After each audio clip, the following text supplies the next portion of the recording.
Hola Jorge, muy buenas tardes y buenas tardes a todos los auditores de UCB Radio y del programa Ponte Online. Exacto. Oiga, Bien amigo, acá, yo... acá en Valparaíso, En Valparaíso. Mira, yo lo tenía en un recorte aquí que dice Raúl Celis, convencional constitucional, pero estoy cayendo en un error garrafal. Ya no es convencional. Ex, Me ex faltó desde el ponerle 4 de julio. Sí, ahí está. Claro, Oye. el 4 de julio se disolvió la Convención Constitucional mm, y dejamos por el solo Ministerio de la Ley, como decimos los abogados, de ser convencionales constituyentes. o sea, se sacó la capa. Absolutamente, absolutamente. Terminó la función y bueno, fue un año, pero un año sumamente intenso, ¿eh? Sumamente intenso. Eso hay Oye, ¿y que el último reconocerlo apaga la luz? independientemente. Siempre se dice eso.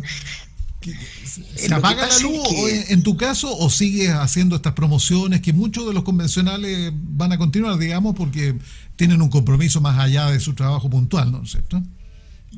a ver, yo vuelvo a mis labores profesionales de abogado, pero sin perjuicio de eso, hay ciertas actividades relacionadas con el plebiscito de salida en las que voy a participar. Desde luego no me voy a restar de foros, de conversatorios, de entrevistas, porque mi misión, a mí me parece, durante estos 2 meses, es tratar de mostrar el texto constitucional, de explicarlo, los alcances de algunos términos, de algunos capítulos. En fin, creo que eso es una obligación para todos quienes formamos parte de la Convención Constitucional, más allá de tener una participación activa en favor de una determinada posición.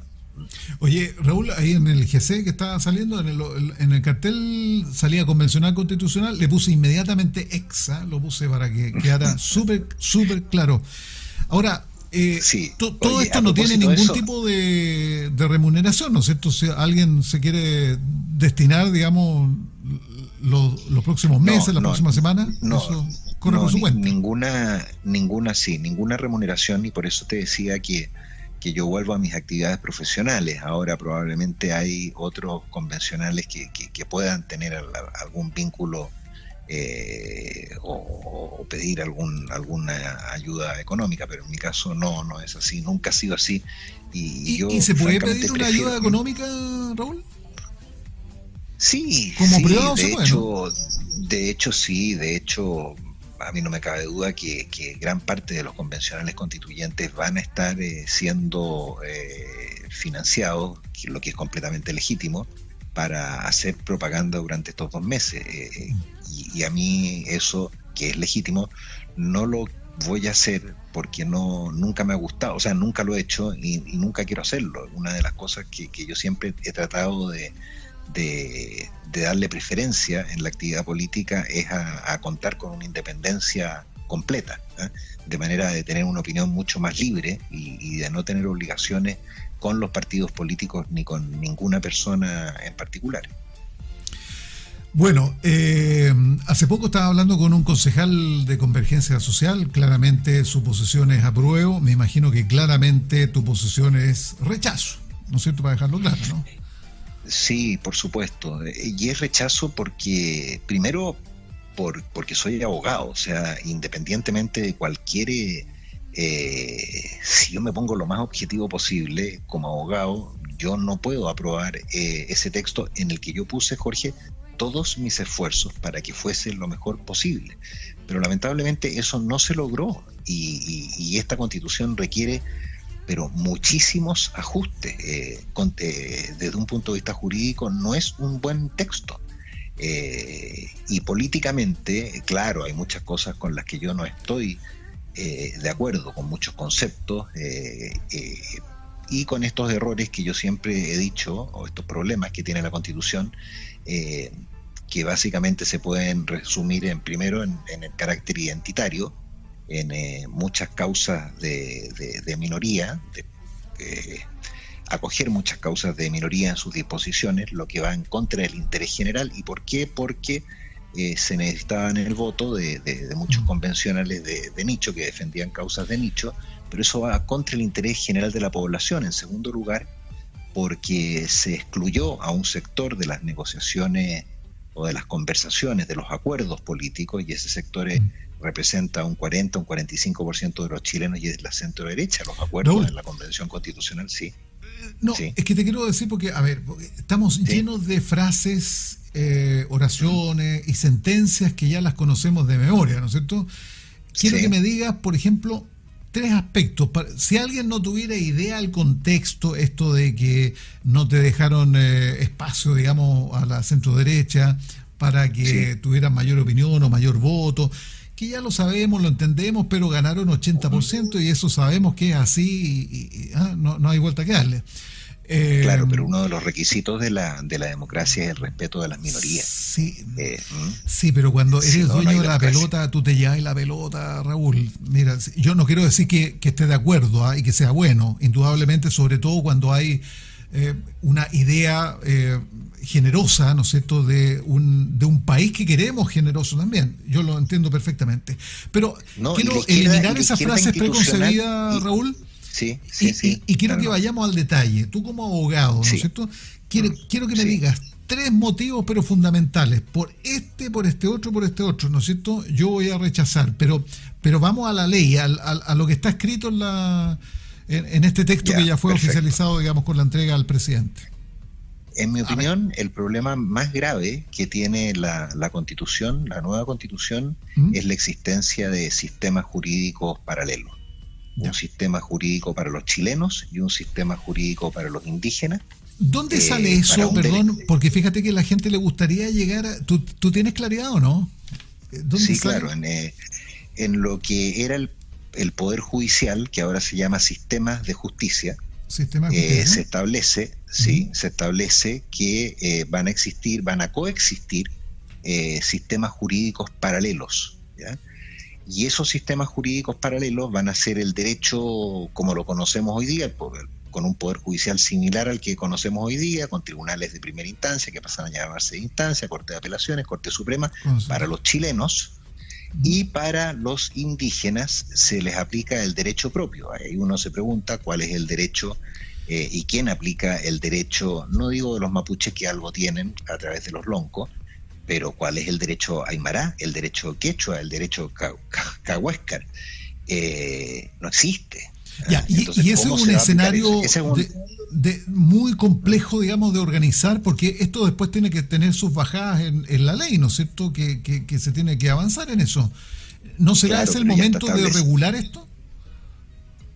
La ley algo puede hacer, pero no es mucho cuando tú dices que vas a tener dos sistemas jurídicos paralelos. Lo mismo que en un segundo problema grave, que es el de las autonomías territoriales indígenas, que tienen capacidad de autogobernarse. Eso rompe la capacidad la característica de Estado unitario, por mucho que lo diga y lo repita la Constitución en varios lugares. Esto llevado al extremo podría permitir que, por ejemplo, se creara una autonomía territorial indígena en Puente Alto. Yo sé que puede parecer un exceso, pero claro, uno lo tiene que ejemplificar de esa manera para que se entienda. Esa es otra razón por la que yo no puedo aprobar, digamos, un texto constitucional. Eh, Se rompe completamente el carácter unitario del Estado Oye, con esa en figura. estos sistemas de También, justicia que tú me estás señalando con los sí, indígenas, ¿no es sí, cierto? Claro, sí, a lo mejor hay una mirada maximalista porque a lo mejor la ley, digamos, contiene y regula esta normativa y lo hace mucho más amigable, en el sentido de que, claro, van a tener jurisprudencia, pero en determinados temas, digamos. Eh, por ejemplo, pero es que la Constitución no distingue, si ese es el problema. ya, pues, pero para eso lo hace la Eh, ley. pero es que la ley no puede ir en contra de la Constitución, Jorge. Cuando tú estableces sistemas jurídicos paralelos, dejas un forado del tamaño de una catedral. ¿Y cómo se Y la regula eso? gente normal, eh, a ver, hay una cierta regulación que la pone la Corte Suprema como techo, pero son muy pocas las causas que llegan a la Corte Suprema. Los líos que se van a armar, y ya no te digo en derecho penal, yendo al exceso en materia laboral, ¿qué pasa si un trabajador indígena dice, no, yo no me guío por las leyes chilenas, me guío por las normas laborales que tenemos el pueblo mapuche, por decirlo así, y de acuerdo al principio del buen vivir, yo trabajo 10 horas a la semana? Sé que estoy yendo a exceso, pero es que así de mal quedó regulado. O en materia tributaria yo podría decir, no, yo no pago los impuestos que pagan los chilenos porque los indígenas no conocemos el pago de impuestos. Son excesos, yo lo sé, pero eso es consecuencia de una muy mala regulación legal. Igual que la política de restitución de tierras, si eso rompe el principio de la igualdad ante la ley. El tratamiento de las aguas, que tiene una forma especial en el caso de los indígenas, rompe el principio de la igualdad ante la ley, y el principio de la igualdad ante la ley es una de los principios básicos de la Constitución de cualquier país democrático y de cualquier constitución política. Qué complicado es llegar a entendimiento, digamos, de posiciones y posiciones. El tema del agua, tú sabes que está radicado en el tema que los de la derecha, ¿no es cierto?, los poderosos se llevaron los derechos de agua y no sueltan eso porque están ligados con las empresas y nos Pero caemos por eso, Jorge, en esos círculos. Por eso yo te doy el ejemplo de que aquí lo que se hizo fue dar a los pueblos indígenas un uso privilegiado de las aguas. Ellos no se rigen por las reglas que nos vamos a regir todos los chilenos con permisos administrativos, sino que se van a regir de acuerdo a sus usos y costumbres. Entonces, ese es otro problema gravísimo de la Constitución política. Yo te estoy tratando de aterrizar en los temas que por qué la Constitución no se puede aprobar. No estoy cuestionando el sistema de derechos de agua que se establece a través de una Agencia Nacional de Aguas y permisos administrativos, sino que te estoy diciendo que hay una discriminación absoluta en favor de un sector de chilenos que van a tener un uso especial para las aguas, un tratamiento especial para las aguas y para las tierras. Ya, tenemos entonces el sistema de justicia, tenemos los derechos indígenas. ¿Qué otro punto dices que te complica y te hace rechazar absolutamente? Todo el sistema político, que fue la comisión de la cual yo formé parte, está mal concebido. Y está mal concebido porque es un pegoteo de un sistema presidencial, de un sistema semipresidencial, de un sistema parlamentario, un sistema unicameral y un sistema bicameral. Ejemplos: el caso que los parlamentarios puedan tener iniciativa de ley en materia de gasto. Eso está prohibido hoy día. ¿Y por qué está pero prohibido? fue zanjado, digamos, de manera bien artificiosa, ¿no es cierto?, como todos sabemos, ¿no? No, pero los parlamentarios van a poder tener iniciativa en materia de gasto. Correcto, pero en el gobierno anterior, ¿no es cierto?, se hicieron unos resquicios, ¿no es cierto?, se recurrió a una triquiñuela y al final igual se sacó, recordemos, algunas normativas, algunas leyes que eran de exclusiva responsabilidad del Ejecutivo, ¿no? No, pero eso era respecto de los retiros de la AFP, por ejemplo, que no eran platas fiscales, pero ahora en platas fiscales sí van a tener iniciativa para fondos fiscales los parlamentarios, y los parlamentarios siempre van a mirar su reelección, entonces obviamente van a ir por medidas populistas. Después no hay contrapesos entre las cámaras, entonces se puede dar la situación de que el presidente tenga mayoría en el Congreso de las Diputadas y Diputados, que va a ser la Cámara fuerte por sobre la Cámara de las Regiones, y teniendo mayoría en el Congreso de las Diputadas y Diputados, el presidente va a poder hacer lo que quiera. Ahora, si no tiene mayoría, que es un poco lo que ha ocurrido en los últimos gobiernos, y lo que ocurre hoy día, que hay 20 partidos políticos representados en el Congreso, el presidente prácticamente no va a tener poder, porque el derecho a veto fue disminuido a su mínima expresión, al igual que la iniciativa exclusiva de ley que tenía el presidente en materia de gasto. Entonces se va a generar, si no tiene mayoría, una especie de anarquía, porque va a tener la pelea con el Congreso de las Diputadas y Diputados, y al final va a tener que hacer lo que lo obligue el Congreso de las Diputadas y Diputados.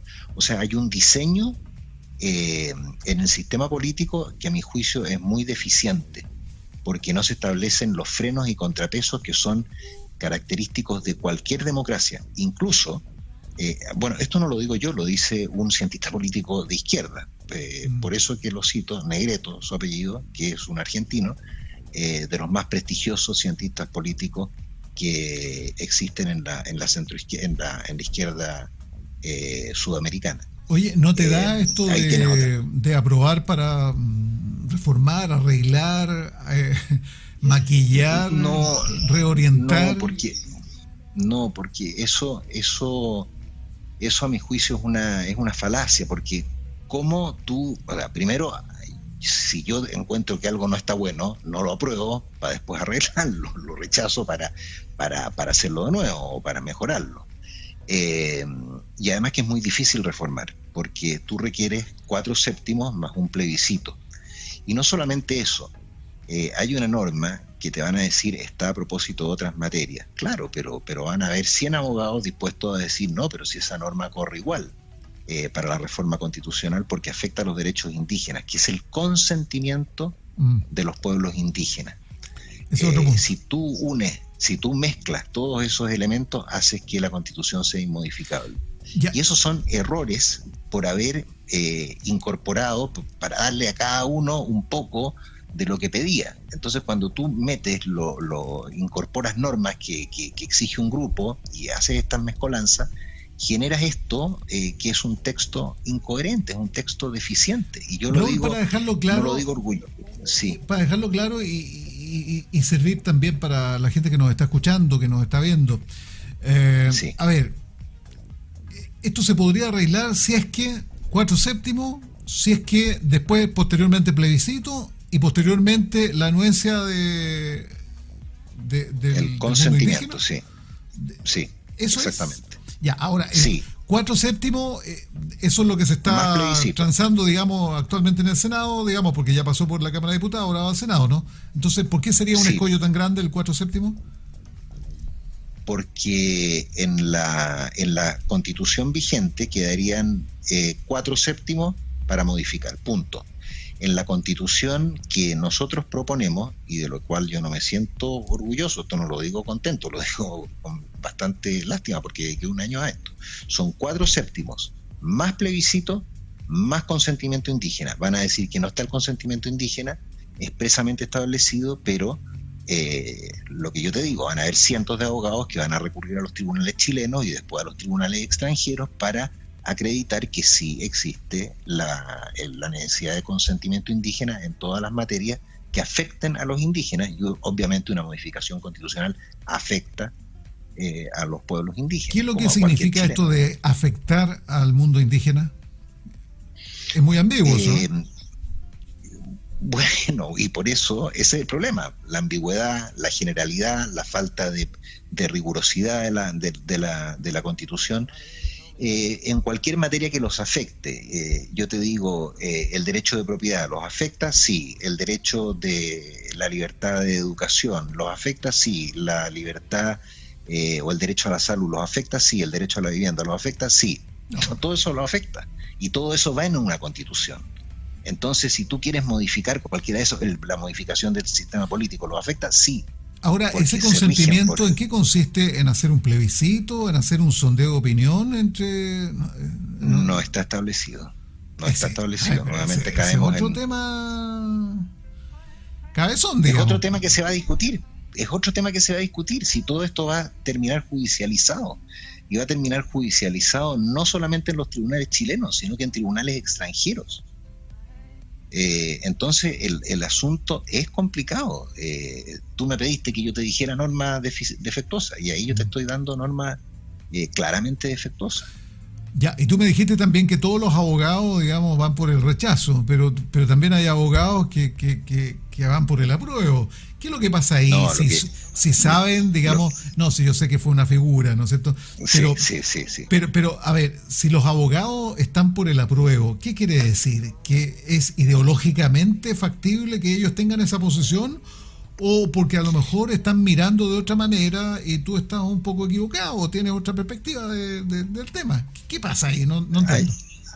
Hay una posición ideológica en esto, Jorge, que es la de creer que la mejor opción para el país es aprobar, porque de lo contrario podría mantenerse la Constitución del 80.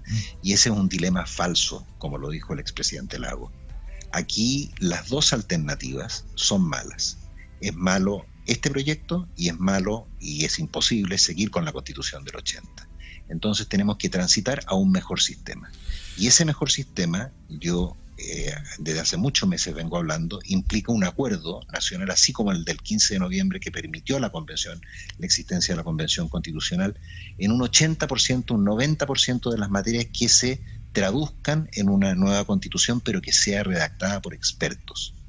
De hecho, yo te digo, el proyecto de Bachelet, del gobierno de Bachelet II, es un buen proyecto. Yo Ojo que la derecha no lo pescó. Estoy de acuerdo. Yo lo sé, y esa es una responsabilidad histórica de la derecha. Si aquí yo trato de ser lo más imparcial posible. Un grave error de diagnóstico de lo que pasaba en el país, de la administración de Sebastián Piñera, fue no captar este disgusto, esta queja social, que finalmente terminó expresado en el estallido. O sea, las injusticias, los abusos, son una realidad. Pues yo mismo los he vivido hace poco con una compañía de seguro. Es indudable que existen. Y es indudable que ese malestar debía canalizarse de alguna manera. Y en ese sentido yo debo reconocer que Bachelet se anticipó. Y redactó un proyecto que es bastante sensato. Yo estoy de acuerdo a lo menos en un 80, un 85% de lo que contiene ese proyecto, que hay que actualizarlo, incorporando todas las materias de derechos digitales, de internet, en fin. Desempolvar lo que dejaron ahí en el mesón anteriormente, ¿no? Claro, eso fue un error del gobierno, del gobierno de Sebastián Piñera. Raúl, nos pilló la hora